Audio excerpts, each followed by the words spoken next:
الحمد لله.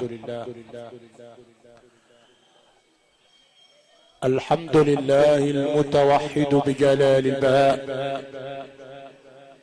المتفرد بدوام البقاء، المتعالي عن الزوال والفناء، المقدس عن الآباء والأبناء، المرتدي برداء العظمة والكبرياء، الذي جل عن الابتداء والانتهاء، العليم الذي لا يعذب عن علمه مثقال ذرة في الأرض ولا في السماء، البصير الذي يبصر دبيب النمل على الرمل في الليلة الظلماء،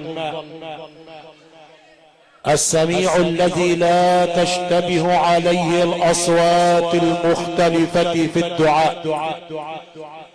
سبحانه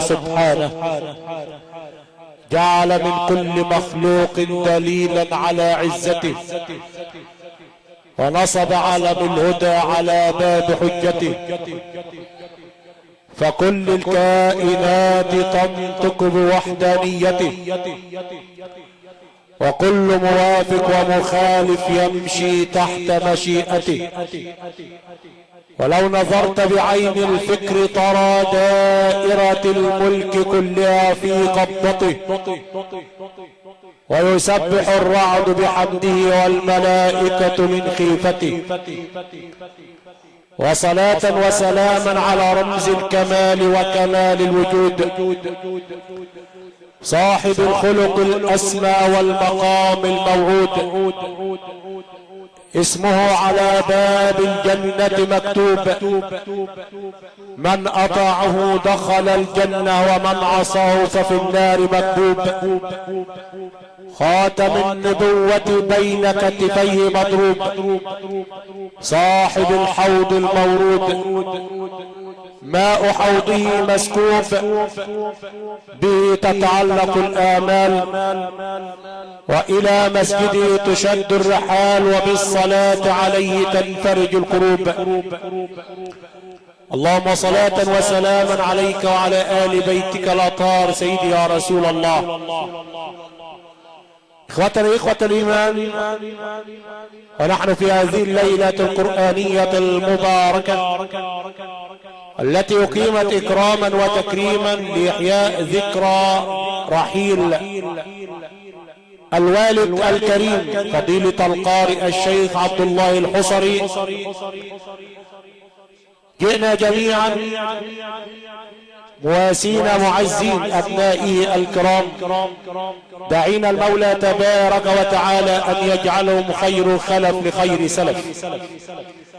يحضر معنا كوكبة من قراء القرآن الكريم، والذي بدأ هذا اليوم من عقب صلاة الجمعة، ونتواصل في هذه الليلة القرآنية. حضر معنا فضيلة القارئ الشيخ الدكتور أسامة سامي الأواري، وفضيلة القارئ الشيخ محمد سليم النجار، وفضيلة القارئ الشيخ أنس السيد النجار، وفضيلة القارئ الشيخ محمود الطاهر، فضيلة القارئ الشيخ عمرو سليم. كما يحضر معنا أيضا العالم الجليل فضيلة الشيخ أحمد صابر. قال الحبيب المصطفى صلى الله عليه وسلم: ليس منا من لم يوكر كبيرنا ويرحم صغيرنا.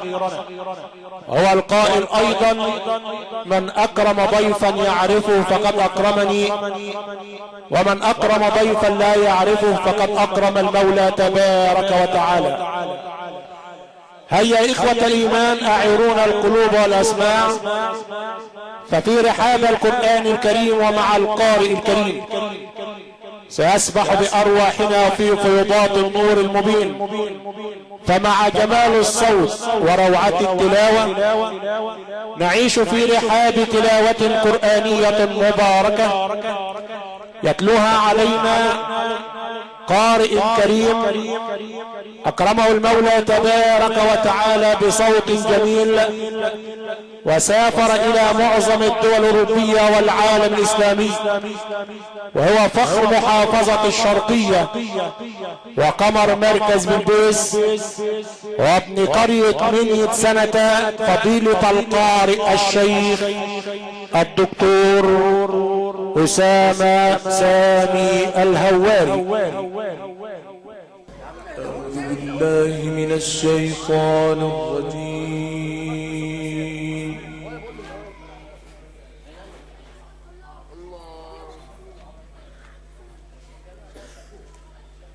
بسم الله الرحمن الرحيم.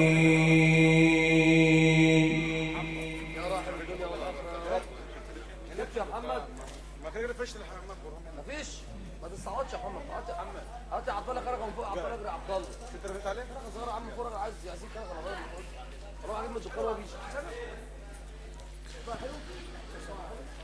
وبالحق أنزلناه وبالحق نزل.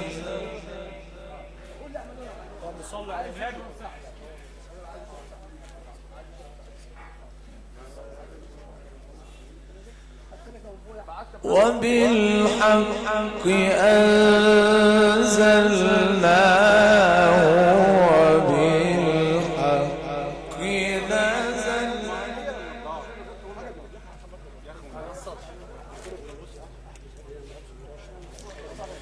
وبالحق نزل وما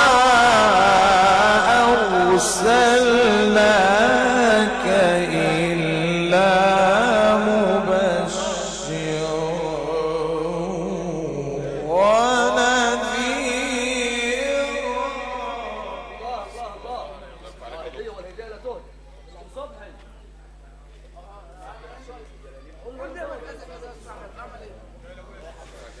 وقرآنا فرقناه لتقرأه على الناس على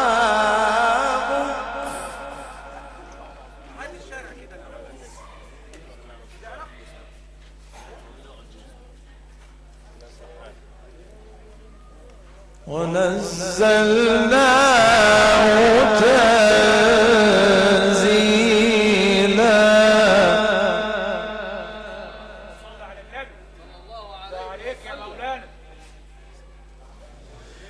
قل آمنوا به أو لا تؤمنوا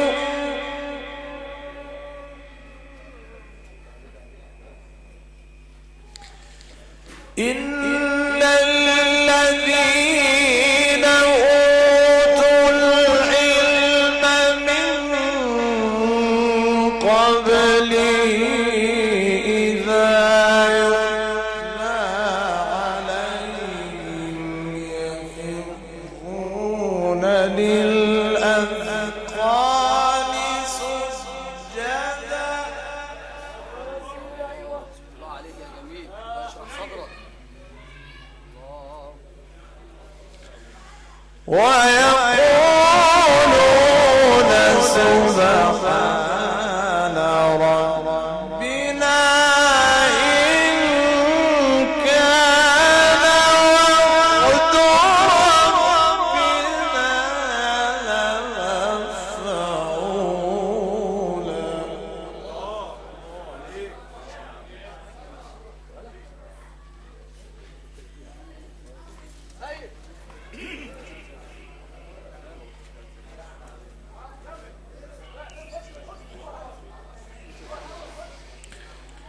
وبالحق أنزلناه وبالحق نزل.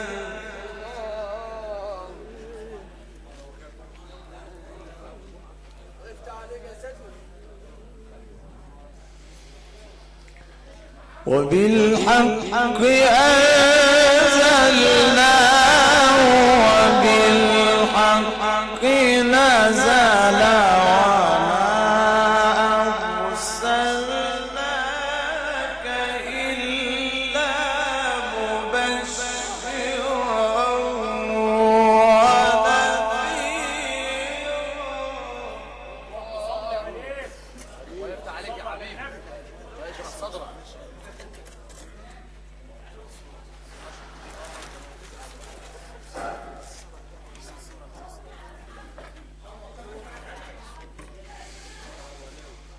وبالحق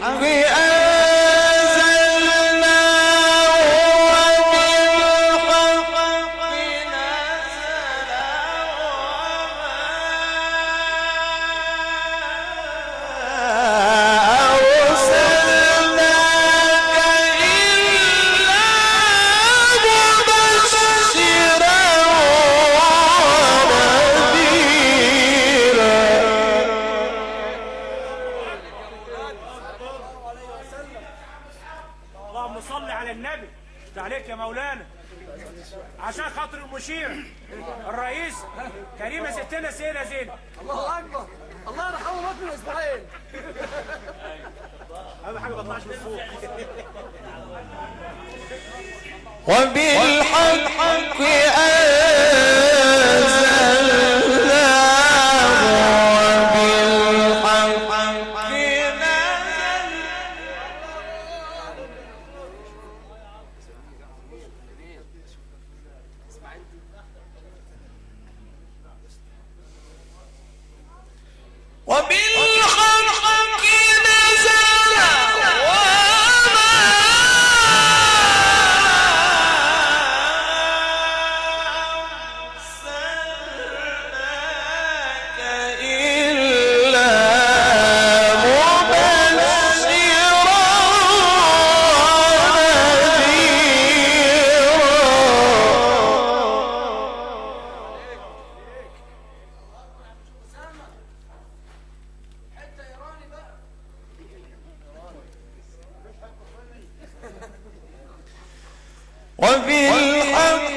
وقرآنا فرقناه لتقرأه على الناس على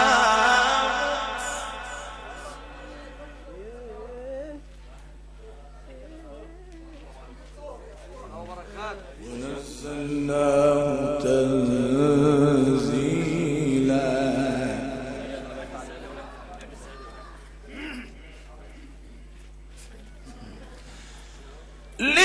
لتقرأه على الناس على مكث ونزلناه تنزيلا قل آمنوا به أو لا تؤمنوا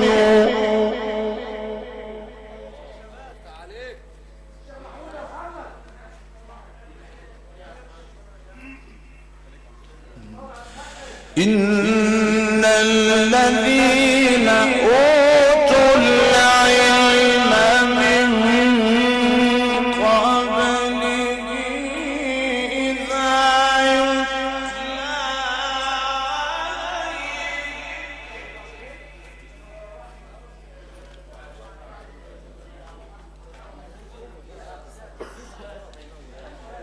إذا يتلى يخرون للأذقان سجدا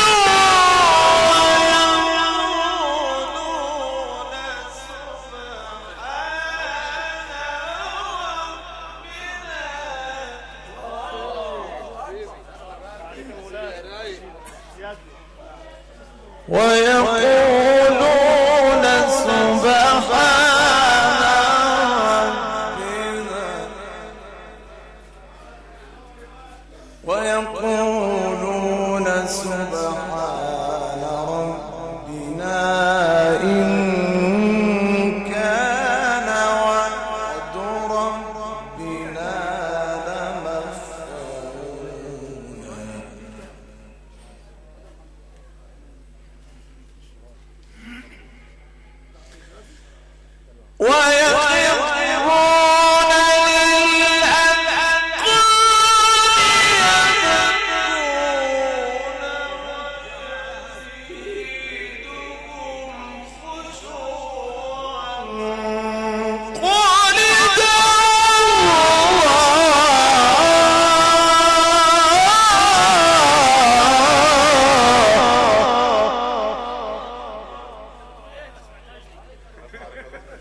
شويه نغم بقى سيدنا كده في التراث القديم والنبي. النبي يا عم الشيخ حسام تاني الايه دي عشان الكوفيه على رقبه الشيخ محمد بتاعتي. لا والله لا لا ويخرون للأذقان يبكون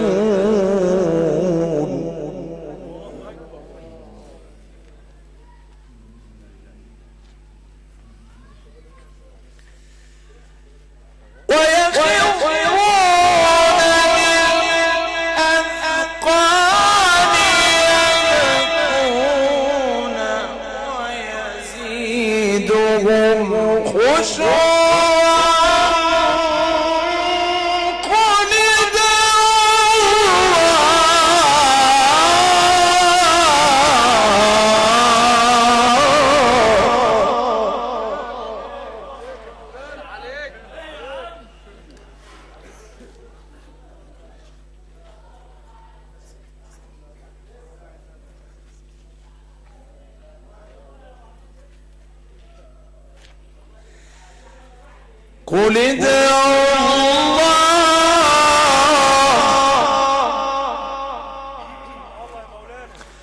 قل ادعوا الله أو ادعوا الرحمن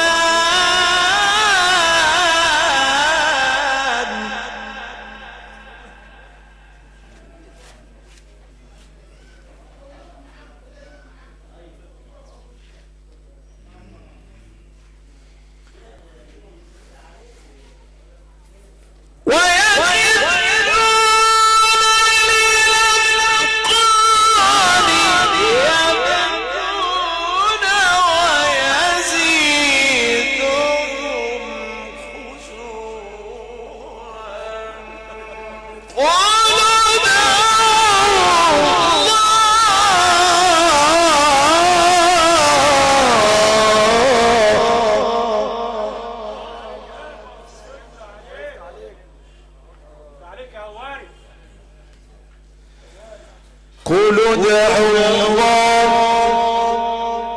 قل ادعوا الله أو ادعوا الرحمن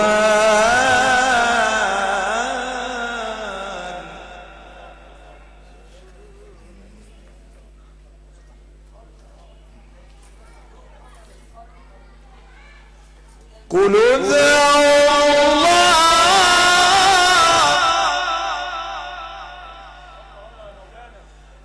قل ادعوا الله الرحمن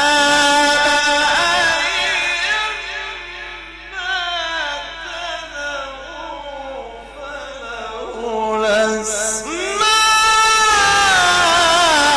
الأسماء الحسنى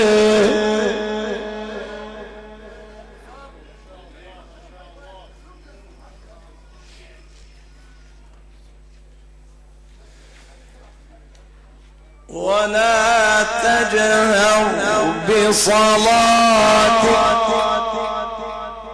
ولا تخافت بها وابتغ بين ذلك سبيلا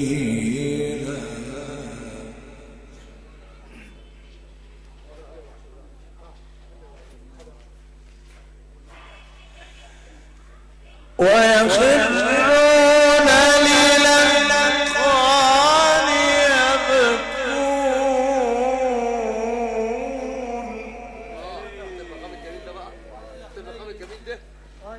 يبكون ويزيدهم خشوعا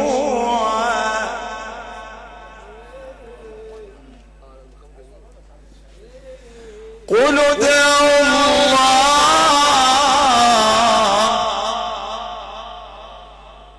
قل ادعوا الله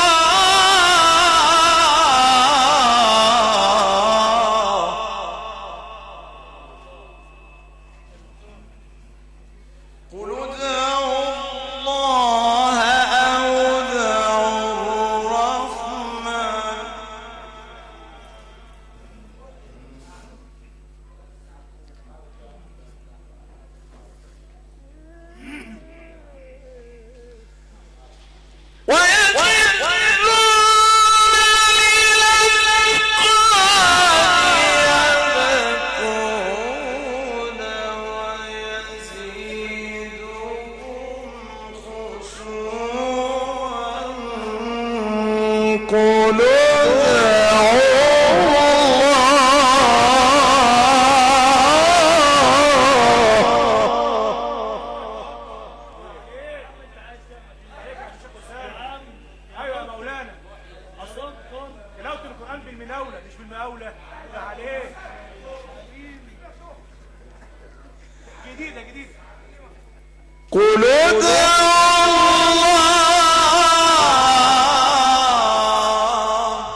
ولا تخافت بها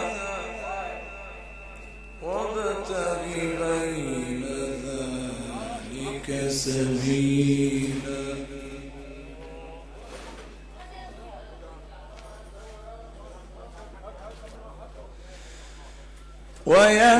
ويخرون للأذقان يبكون ويزيدهم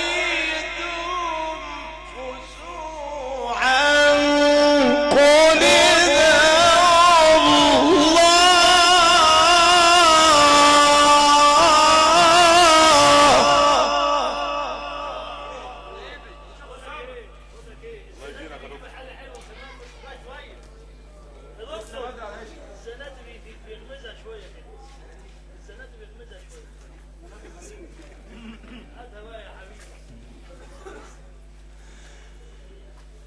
ادعوا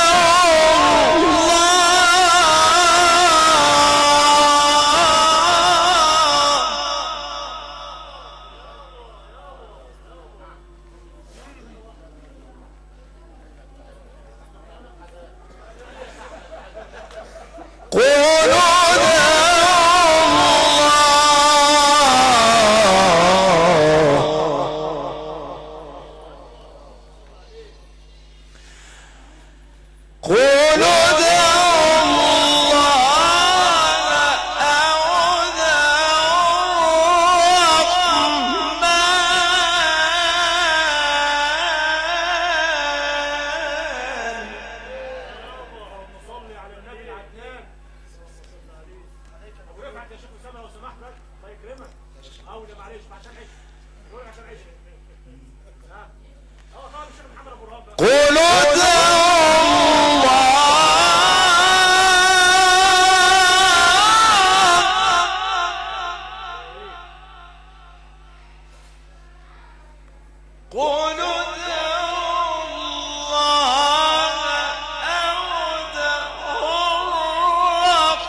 أيما تدعو فله الأسماء الحسنى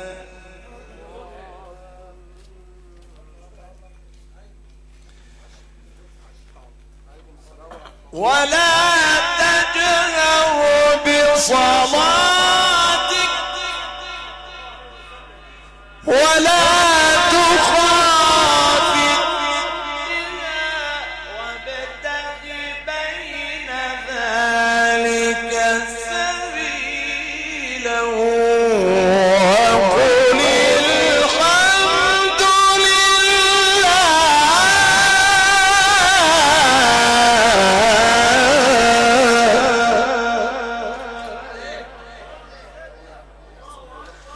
وقل الحمد لله الذي لم يتخذ ولدا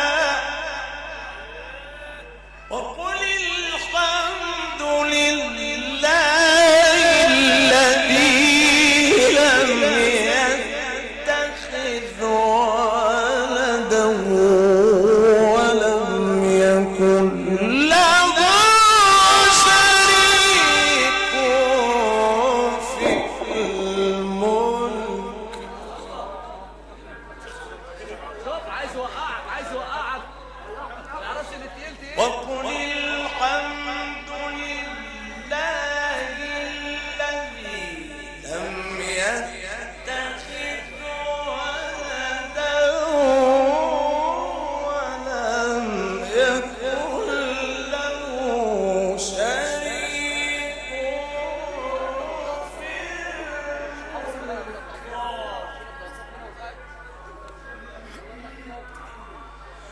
ولم يكن له شريك في الملك ولم يكن له ولي من الذل وكبره تكبيرا. صدق الله العظيم.